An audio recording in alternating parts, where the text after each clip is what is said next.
Maybe we're just recording like low quality crap. No, we're recording pretty high quality. We're recording high quality crap. Let's go. That's All what right. I like to hear.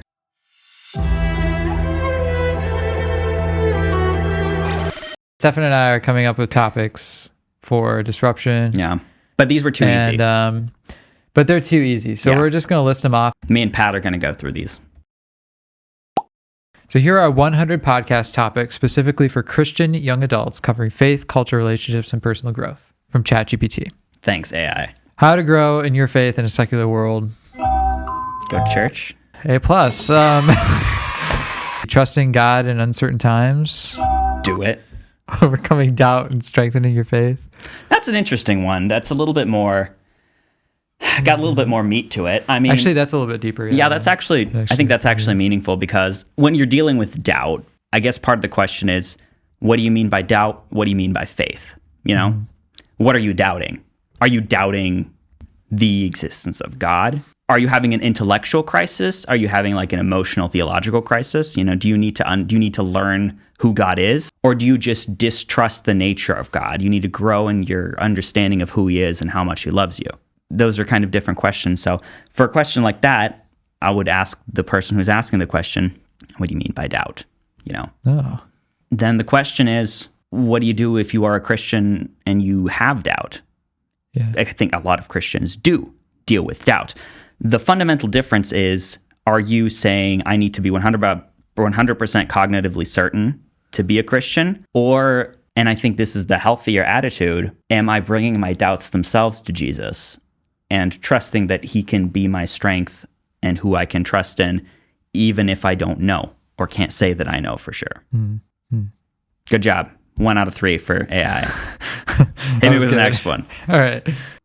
Finding a church that feels like home. Feels like home is an interesting thing. Like, you want to feel at home in a church, but I think it's much more important to ask, find a good church. Is the carpet my favorite color? Like, are you trying to find a church that feels nice? Why? I mean, it'd be nice if your church felt nice, but I think a better question is finding a church where I'm discipled and taken care of in a biblical way that brings me closer to Jesus, whether it feels comfortable or not. Mm-hmm. It's probably not going to feel comfortable being discipled. Take up your cross and follow me is kind of a uncomfortable statement, I would say. Am I a virgin? Thinking, I sure am, boy. I had to throw something in there that was like really pop culture. Can't help you with that one. Let's see. How to stay positive as a Christian. Got some positive tips for the Oprah fans. Positive, in the room. just like good vibes. Yeah, good What vibes. is this? Keeping joy and peace in tough times. That's what it says. It's kind of like with the doubt questions. Like, what do you mean by that? Joy and peace. Like, do you just want to be happy? Mm-hmm. Or are you trying to learn to trust? Maybe I should ask ChatGPT to give its reason for it. Because there's a reason button now for ChatGPT. Now, there we go. Yeah. For the record, we don't generally like type in, what do we do for disruption next episode when we're researching this stuff. This is just for fun. This is just for fun. We're just Stefan in the hot seat, giving bad takes. 5-minute time limit per take. Somebody get a little hourglass. Simple acts of kindness. Do them. Jesus in everyday life. Jesus in that's not even a question. It's just it's a topic. Half of a statement. Jesus in everyday life. I mean, as a disciple, you're bringing the fact that you're being brought closer into the likeness of Christ into your everyday life. So, you know, like you have the "What would Jesus do" bracelet, right? Classic, right? And then people are like, it's not about what Jesus would do, it's about what Jesus did for you. And I'm like, well, yes, theologically, yes, it is about what Jesus does for you. But then we have to ask the question, as people who have had Jesus do something incredible for us, how are we going to become more like Him in our day-to-day decisions? So, but they're also kind of missing the point too, because Jesus is Jesus in ways that we can't be Jesus. Oh, yeah, exactly. So it's like, what would Jesus do? Die on the cross. Exactly. Okay. So, I mean, it depends what you mean by the question. I mean, we can make fun about slogans as much as we want, but like, there is a meaningfulness to the underlying There's a reason the guy slogan. said it in the first place. Exactly. You can use a slogan in good ways and bad ways, and it's about how you use it. not just about what the statement says. How do you find comfort in Scripture, or discussing favorite Bible verses for encouragement? Oh, that's interesting. There are a lot of Bible verses that are very encouraging. There are also a lot of Bible verses that are very discouraging, because they are discouraging you from remaining in your sin and self-sufficiency. They are encouraging you to take refuge in the God that can carry you through it all, even when it sucks. And there's a lot of Psalms where David's like, everything is awful.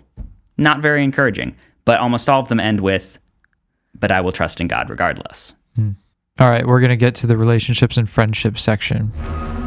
Final round. Fight. Don't ask me for relationships advice. I'm 26 years old and live with my parents, so... And he's ready to mingle, ladies. Get him! Finish him. No. Making Christian friends. We'll start off. Do that. Cool. It is so important to have good Christian friends. If your faith is coming up in your everyday conversations and topics with your friends, that is such a great opportunity for you to grow as a Christian, because then your Christianity isn't just something you slap onto the end of your week when Sunday rolls around. It's part of your relationships with the people you care most about, you can be accountable with, you can do projects with. Like, it's part of your life. It's part of the work that you pour into living. It's part of the human connections that you have. I mean, make good Christian friends. Sometimes they're going to be weirdos. I would rather be friends with a good Christian weirdo than the coolest dude in the world who... Hi. I like how your name is still Johnny. You ruined the moment! Any comment, Pat? Ooh. He was especially shaky in that one.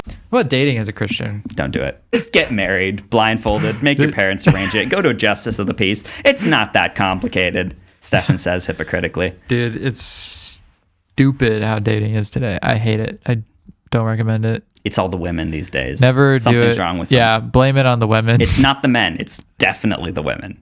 That would be such a fantastic discussion to have about dating. When and are you Christianity qualified and to date? To what extent should Christians be getting married early, getting married young? And the difficulty is, as I think about this topic, as I think about Christian masculinity and dating and marrying young and all that stuff, I would love to talk about that, but I'm so unqualified to talk about it. I have no street cred, okay, on this specific topic. So I just you're going to have to wait until we get somebody who knows what they're talking about to talk Should about. be like me and you and talking to your and dad. dating. Yeah. Yeah. Well, my dad hasn't dated in a hot second, in all fairness. So, but he's advanced in the marriage world, so he'd probably right. But he'd have something to say. He does see himself as a good matchmaker. He probably would look back So, and be like, now that I know a lot clearly of things it's about not marriage. working for me. And never mind. Go on. What does the Bible say about love? It's great. 2 thumbs up. Actually, this is really good. Yeah. Okay, here's the thing. You have to understand biblical The Bible love. talks about love, and the same Greek word, there's 5 Greek words that get translated to love in English. Mm-hmm. There's so many nuances in the New Testament about love. When the New Testament says love, it could be saying one of a billion different things, and it's usually pretty obvious in context, right? Mm-hmm. But it's not this romancy, fuzzy-duzzy, everything is okay, nothing is ever harsh. That 21st century Hollywood Disney love is not usually at all what the New Testament is talking about in that context, right? So God is love is true. It's biblical. It's great. But it doesn't mean what your progressive friend thinks it means in a New Testament context. So love, 2 thumbs up, asterisk. 5 stars. Would recommend. No prep, ladies and gentlemen. He did no prep on that one. That was pretty good. All right. Peace out. Catch you on the flippity flap.